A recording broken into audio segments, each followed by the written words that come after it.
السلام علیکم ناظرین، آج میں آپ کو جوتے پہننے کے 7 آداب بتاؤں گا، یعنی 7 باتیں اس کے متعلق آپ کو بتاؤں گا، تو اس کو توجہ سے سن لیجئے۔ نمبر 1، فرمان مصطفیٰ صلی اللہ علیہ وآلہ وسلم، جوتے بکثرت استعمال کرو کہ آدمی جب تک جوتے پہنے ہوتا ہے گویا وہ سوار ہوتا ہے، یعنی کم تھکتا ہے۔ حدیث مکمل ہوئی۔ ادب نمبر 2، جوتے پہننے سے پہلے جھاڑ لیجئے تاکہ کیڑا یا کنکر وغیرہ ہو تو نکل جائے۔ ایک واقعہ اس کے تحت بیان کیا جاتا ہے کہ کسی جگہ دعوت سے فارغ ہو کر ایک صاحب نے جو ہی جوتا پہنا تو اس کی چیخ نکل گئی اور پاؤں سے خون نکلنے لگا۔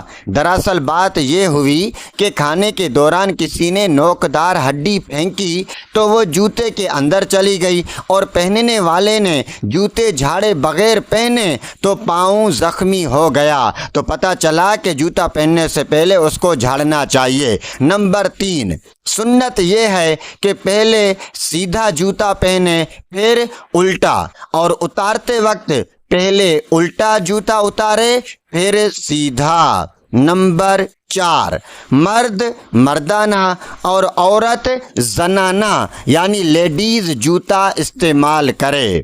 نمبر 5، کسی نے حضرت بی بی عائشہ صدیقہ رضی اللہ عنہا سے عرض کی کہ ایک عورت مردوں کی طرح جوتے پہنتی ہے۔ انہوں نے فرمایا کہ رسول اللہ صلی اللہ علیہ وسلم نے مردانی یعنی مرد کی مشابہت کرنے والی عورتوں پر لعنت فرمائی ہے، یعنی عورتوں کو مردانہ جوتا نہیں پہننا چاہیے۔ نمبر 6، جب بیٹھیں تو جوتے اتار لیجئے کہ اس سے قدم آرام پاتے ہیں۔ نمبر 7، استعمال شدہ جوتا الٹا پڑا ہو تو سیدھا کر دیجئے۔ تنگ دستی کا ایک سبب یہ بھی ہے کہ اوندھے جوتے کو دیکھنا اور اس کو سیدھا نہ کرنا۔ تو ناظرین، یہ جوتے پہننے کے 7 آداب تھے۔ اللہ پاک ہمیں ان باتوں پر عمل کی توفیق عطا فرمائے، آمین۔